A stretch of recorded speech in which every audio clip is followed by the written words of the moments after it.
তুমি কেন সিজদা দাও? ওই দিন নবী বলবে, ওগো মাওলা, তাইবের জমিনে পাথর বাড়ির কাছে কিছুই চাই নাই, তোমার কাছে আমি কোনো আবদারও করি নাই আল্লাহ, আজকে আমি তোমার কাছে কেন সিজদা দিলাম? ওগো নবী, আমার তাইবের জমিনের একটা গরিব পাথরের বাড়ির বিনিময় আমার গুনাহগার উম্মতকে তুমি মাফ করে দিবি কিনা? আমার বন্ধুগণ শুনে রাখো, আম্মারা শুনে রাখো, আমি লম্বা বক্তব্য রাখবো না, আম্মারা শুনে রাখো মা।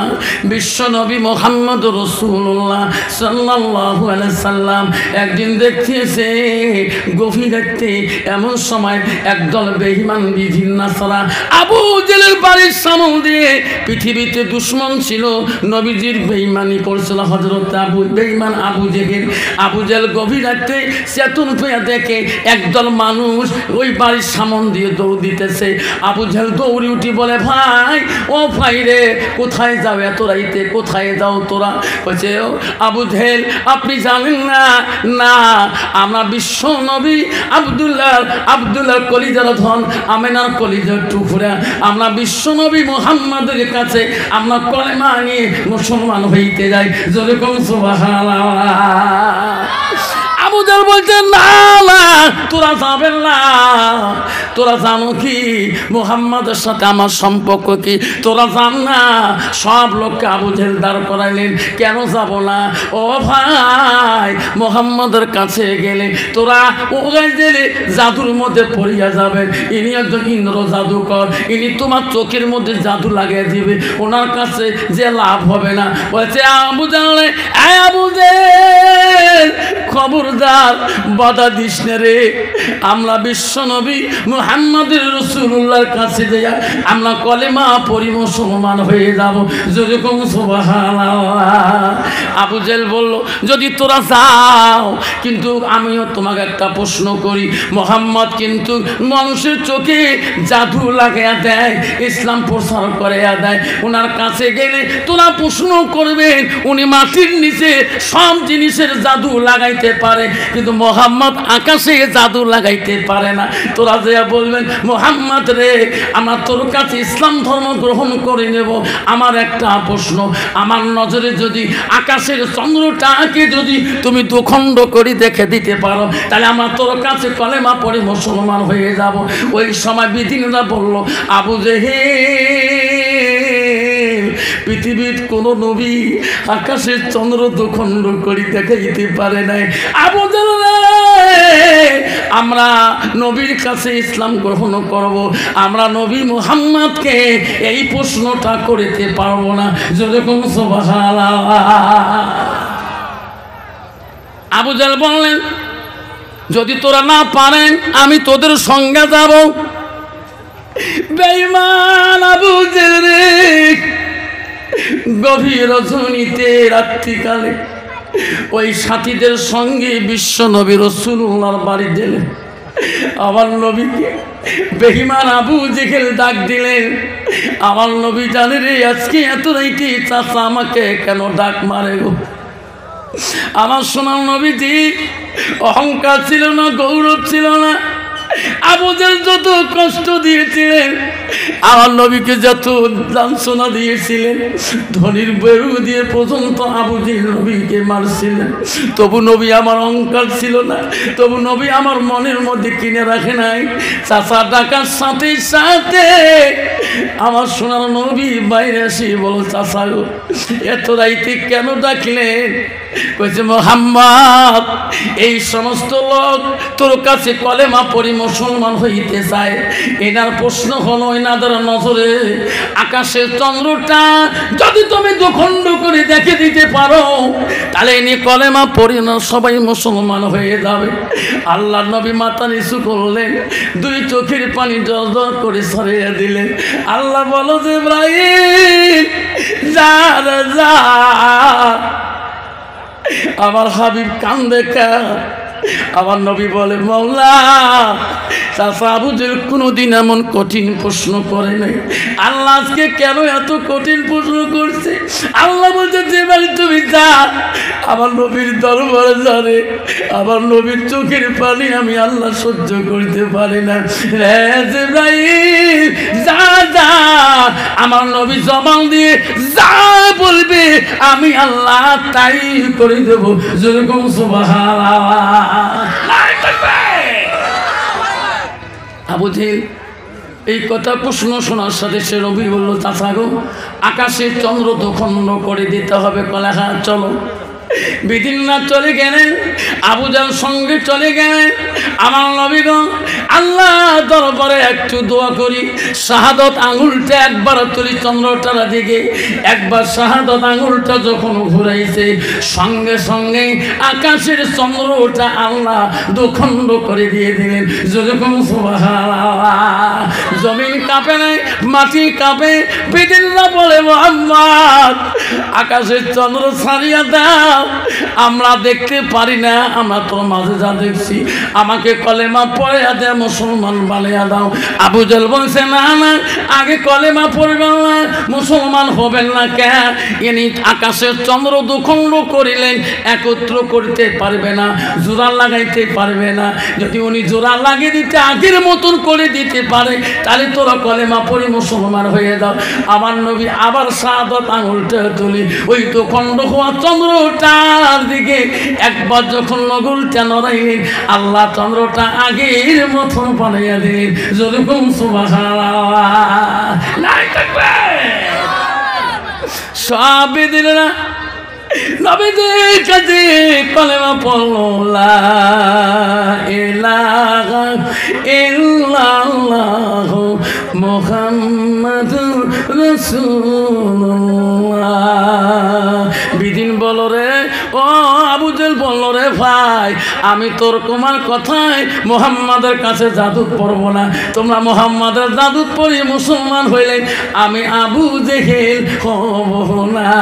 যেরকম নাউযুবিল্লাহ। আব্বাজন আমার সোনার চানারা যে নবী আমার জন্য দুনিয়াতে যত কষ্ট করেছে, ও মা বোনেরা শুনি রাখো মা আম্মারা, আমার নবী কি বললো মা? আল্লাহ রাসূল বলল লাইক মিনুনা হাদুকুম হাত্তা কুনা হাব্বাইলাইহি মিন ওয়ালিদিহি ওয়া আওলাদিহি ওয়ান নাসি আজমাইন আও কামা সালাতু সালাম। আমার নবী বলে ওই মানুষ যতক্ষণ পর্যন্ত পূর্ণাঙ্গ মুসলমান হইতে পারে না, মুমিন হইতে পারে না, যতক্ষণ পর্যন্ত নিজের সঙ্গে সন্তান পিতা মাতা অন্য মানুষের থেকে আমার নবীর ভালোবাসা আমার উম্মতের ভিতরে থাকবে না, অতক্ষণ মানুষটা পূর্ণাঙ্গ মুমিন হইতে পারে না। আব্বাজান গো আজকে এই নবীর বাড়ি মোহাব্বতের জন্য আমরা সবাই প্রাণ দিয়ে নবীর বাড়িকে ভালোবাসি কিনা? তাই কি ভালোবাসা? হাত তুলে দেখান তো নবীর বাড়িতে কে কে ভালোবাসে? তাকবীর লাগান নাই তাকবীর। দয়ার নবী প্রেমের ছবি আর আসবে না জগতে।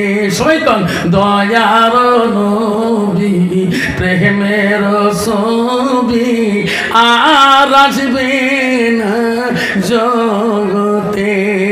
হাসরের দিনে উম্মতের বিনে, হাসরের দিনে উম্মতের বিনে যাবে না নবীজি বেহেশতে, যাবে না নবীজি বেহেশতে। দয়ার নবী প্রেমের ছবি আর আসবে না জগতে, আর আসবে না জগতে। নবী আমার 63 কাল জিন্দেগি কাঁদছে বড় উম্মতি, 63 কাল জিন্দেগি কাঁদছে বড় উম্মতি, এখনো কান্দে শুয়ে মদিনাতে, এখনো কান্দে শুই মদিনাতে, দয়ার নবী প্রেমের ছবি আর আসবে না জগতে। আব্বা, এই নবী জগতে আসবে? আসবে। তার এই নবীর কথা আমরা কে কে মানবো? হাত তুলে দেখাই। হ্যাঁ, তাকবীর লাগাই। নাই তাকবীর। আমার মা বোনেরা, আমারা বিশ্ব নবী রাসূলুল্লাহর মা একদিন বাড়িতে আসিয়া দেখেন নবীজি তার বিবিগণ এত কাজের মধ্যে ব্যস্ত হয়ে আছে। মা রে মা, ও দিগলটারের মা, আমারা গো বহু দূর থেকে এসেছেন। নবীজি বাড়িতে আসি দেখে তার বিবিরা এত কাজের মধ্যে ব্যস্ত হয়ে আছে, সব বিবি কাজ করতেছে, একজন বিবি কোনো কাজ করে না, কোনো কাজের মধ্যে ব্যস্ত না। আল্লাহ নবী ডাক মারি বলল, আয়েশা রে আয়েশা, সবাই কাজে ব্যস্ত, তুমি কেন বসে আছো? তুমি কি কাম করবা না? তোমার কি সংসারে দায়িত্ব নাই? এই বাড়িতে যাই থাকবে তিনজন বিবি হলো ওই সংসারের সমান অধিকার, কাজের অধিকার। যেরকম ঠিক নবীজি হযরতে মা আয়েশাকে নবীজি ডাক মারলো, ও মা আয়েশা কে ছিল মা? শুনি রাখো মা, আয়েশা ছিল মদিনার প্রথম রাষ্ট্রপতির মেয়ে, হযরত আবু বকরের কন্যা। আবু বকর দুইটা মেয়ে ছিল মা, এক নম্বর হলো হযরতে আসমা, দুই নম্বর হলো হযরতে আয়েশা। আয়েশা হলো নবীজির 3 নম্বর স্ত্রী, হযরতে আয়েশা হলো কোরআনের হাফেজা। জোরে কোন সুবহানাল্লাহ। আর বর্তমান যুগের নারী হলো ঝগড়ির হাফেজা। এখন ঠিক না বেঠি? এখন ঠিক না বেঠি? কি ঝগড়া করে রে বাবা, স্বামী গাল পাইতে পাইতে কাল টুটুম পর্যন্ত কয়, ঠিক না বেঠি? স্বামী যদি কালা হয় কালা মাসান কয়, তোমার অতি না কয়। মোড়ের সামনে কয়, হুজুর কালা মাসানটা বকবকায় কে? কালা কলু কে? জানি না কেমন মসুর মতন কালা। আমার বলে না, এই হাদিস থেকে জানেন না, আল্লাহ রাসূল বলে গেছে যে নারী স্বামী নিন্দাকারিনী, স্বামী নিন্দাকারী নারী কোনোদিন জান্নাত যেতে পারবে না।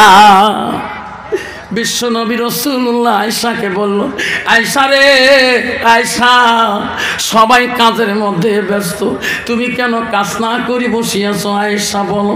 আয়েশা আম্মা জান বলো, নবী গো সত্যি আমি সকাল থেকে কোনো কাজ করি নাই। ওগো নবী, আমি আপনার অপেক্ষায় আছি গো, আপনার কাছে আমি কাজ খুঁজি নিয়ে করবো। নবী বলে, আয়েশা আমার কাছে তুমি কি কাজ খুঁজি নিয়ে করবা?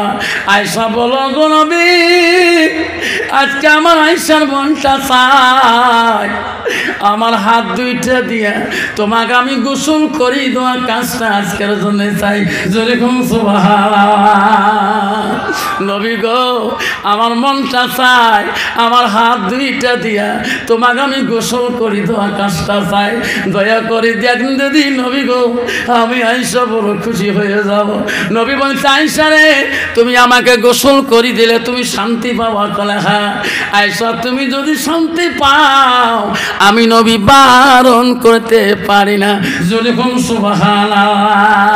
কন্ত বাবা বর্তমান যুগের নারী স্বামী যদি রিস্কা মারি, টোটো মারি, ভ্যান মারি, কুড়িগিরি করি, মাথা ঘাম পায়ে ফেলে দিয়ে বাড়িতে যদি যা কয়, বিবি রে কলটা একটু ঠাসবো নাকি? ঠাসা তো দূরের কথা, 3 শ্বাসে কলেজ এক গোল ফাটে ফেলা আছে না? তোমার দিগল টাড়ি নাই? যদি কালে ভালে পিটি ঘষে চাল, ঘষে এক পাহে দেহে এক পাহে, তাতে মাইয়া আমার নম্বর নখ রাখছে, বাও পাশে এমন নখ নম্বর করছে, বেচরা 5 পাকে যে ফুটকুন আছে দেখছি, এক পাকে মারছে ঠেলা, ফুটকুন খালি ফাটি রক্ত ভিড়ে মাও করে উঠছে। কয় মনের ঘষণ দেন যেরকম, ঠিক না মিঠি? মা বলে না, আল্লাহ নবী স্ত্রী হযরত মা আয়েশা, মা কিতাবে আছে না, দুনিয়ার নারীরা যদি আয়েশা আম্মাদের একটা হাতের আঙুলের রূপ যদি দেখতো, দুনিয়ার নারীরা কোনোদিন স্বামীর সাথে অহংকার করতো না।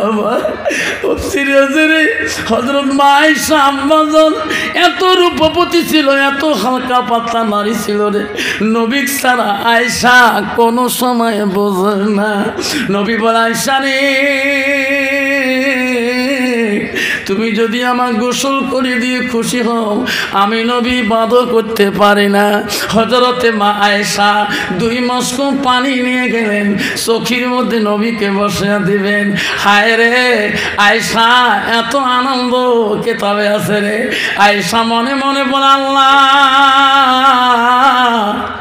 আমি আয়েশার মতো নারী পৃথিবীর আর কেউ সুখী নাই আল্লাহ। আজকে আমি নিজ হাতে রাসূলুল্লাহর গোসলের দায়িত্ব পেয়েছি আল্লাহ। আমার হাত দুইটি দিয়ে আমি নবীর গোসলটা করে দেব আল্লাহ। আমার আয়েশা মতন ভাগ্যবতী নারী এই জগতে বোঝা আর কেউ নাই। জোরে বলুন সুবহানাল্লাহ। হযরতে মা আয়েশা নবীজিকে চোখের উপরে বসিয়া 2 মস্ক পানি আনিয়া নবীজির শরীরের কাপড় যখন আয়েশা খুলিয়া দিয়ে দিলেন, আয়েশা আর মস্ক পানি নবীর গায়ে ঢালে না, নবীর গায়ে পানিও দেয় না। নবীর মুখের দিকে তাকিয়া তাকিয়া দেখে, নবীর মুখের দিকে আয়েশা মুখ নড়ায় না। নবী বলে, আয়েশা রে, তুমি আমাকে গোসল করার জন্য আনিয়া আমার শরীরের কাপড় খুলে দিয়া গায়ের মধ্যে কেন তুমি পানি ঢালো না? বলো বলো। আয়েশা বলো, গো নবী, আমি তোমার গায়ে পানি ঢালবো, আমার একটা প্রশ্ন কি? ও গো নবী, আমার আব্বা আবু বকর তোমাকে অত্যন্ত ভালোবাসিয়ে আমাকে কোমল বয়সে তোমার সাথে বিবাহ দিয়েছে গো নবী। ও গো নবী, আমি তোমাকে এত ভালোবাসি, আজকে আমি তোমাকে গোসল করে দিতে চাই। আমি তোমার জন্য চোখের উপরে বসাছি।